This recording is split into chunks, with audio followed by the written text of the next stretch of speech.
The glittering banquet hall was alive with soft music and the gentle clinking of glasses. At the center of it all sat a man whose presence seemed to command the room, the visiting CEO of a powerful European conglomerate. His sharp suit and effortless charm hid a streak of arrogance that would soon reveal itself. Near the back of the room, a young black waitress quietly moved between tables, balancing trays with practiced grace. None of the guests noticed the small exchange that began as a whisper, a few words muttered in French, until it grew into something that would silence the entire hall. Amara had worked at the upscale restaurant for 3 years, her quiet determination earning her respect among the staff. She carried herself with a poise that belied the long shifts and heavy trays. That evening, the restaurant was closed to the public to host a gala for an international energy firm whose executives filled the candle-lit room with the kind of easy laughter that comes from wealth and power. The visiting CEO, Pierre Morel, was a man accustomed to being admired. A self-made billionaire from France, he relished the attention of the journalists and local business leaders who had gathered to honor his latest deal. As the speeches drew to a close and the evening relaxed into a series of toasts, his eyes wandered across the room and landed on Amara. She approached his table with a tray of drinks, her expression neutral, her steps measured. Pierre's lips curled into a smirk as he turned to the man beside him. In French, low enough that he thought only his companions would hear, he remarked the "help," dismissive and tinged with a racial stereotype that drew a few muted chuckles from his colleagues. Amara didn't react outwardly.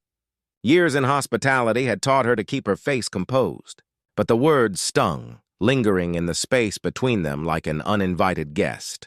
She set the drinks down carefully, her hands steady, her posture unshaken. Yet inside, something shifted. Not anger exactly, but a resolve that felt sharper than any insult. No one else at the table seemed to notice, and the evening went on. But those few words, meant as a private joke, had planted the seed of a moment that would soon eclipse the night's celebration. The night wore on, the air in the room thick with the mingled scent of fine food and ambition. Amara moved from table to table, her steps fluid, her eyes focused, as though nothing had happened. But beneath her calm surface, her mind replayed Pierre's words. She knew enough French to understand every syllable of the insult. She had studied the language during her university years before financial hardship forced her to leave. At one corner of the hall, a group of local journalists gathered, their cameras flashing intermittently as they captured snippets of the event. Near the main table, the regional governor chatted with Pierre about expanding operations into new markets. Amara's presence remained unacknowledged by most of the guests, as if she were part of the background, like the soft piano playing near the bar.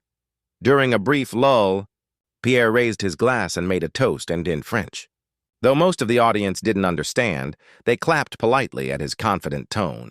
He added a few more remarks, half in jest, slipping in another comment about the simplicity of the staff that again drew laughter from those who understood. His gaze drifted almost lazily toward Amara as she refilled his wine. Amara felt the weight of every eye that turned toward her. She did not lower her gaze. Instead, she moved with the same quiet grace, but her mind was no longer on the motions of service. It was a decision about whether to stay silent or to respond. She remembered her grandmother's words. Dignity is not silence. Dignity is knowing when to speak. In that moment, her heart beat not from embarrassment but from a rising certainty that there would be a time, and that time was drawing near. When dessert was served and the last of the speeches concluded, a hush settled over the room. Guests leaned back in their chairs, sipping coffee, the edges of their conversations blurring into a soft hum. Pierre stood, preparing to make a closing remark to his audience. It was then that Amara, with unhurried steps, approached his table again. Her posture was as impeccable as it had been all evening. There was no trace of confrontation in her expression, only the calm attentiveness expected of her role. Pierre, noticing her presence, smiled faintly, the kind of smile reserved for those deemed unimportant. The room quieted further, curious at the sight of the waitress standing still rather than moving on to another table. What followed next would shift the entire mood of the evening. In the stillness of the moment, Amara spoke. Her words were in fluent, precise French, clear enough that even the guests who didn't speak the language could sense their weight. She began by gracefully repeating Pierre's own toast, as if to acknowledge his words. Then, without raising her voice, she turned his earlier remarks back on him, revealing that she had understood every word of the casual insult. She did not accuse or shout. Instead, she spoke with the measured cadence of someone explaining a truth that needed no embellishment. She described the dignity of work, the value of respect in any culture, and the irony of mocking someone who served with more grace than many who dined at that table. The room held its breath. The governor's glass hovered mid-air. A few of Pierre's colleagues shifted uncomfortably in their seats.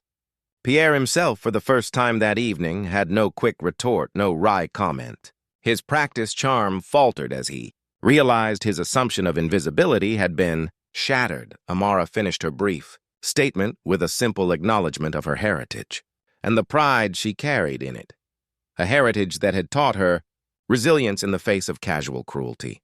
Her final words were not a rebuke but a reflection, delivered with the calm authority of someone who had reclaimed her own narrative.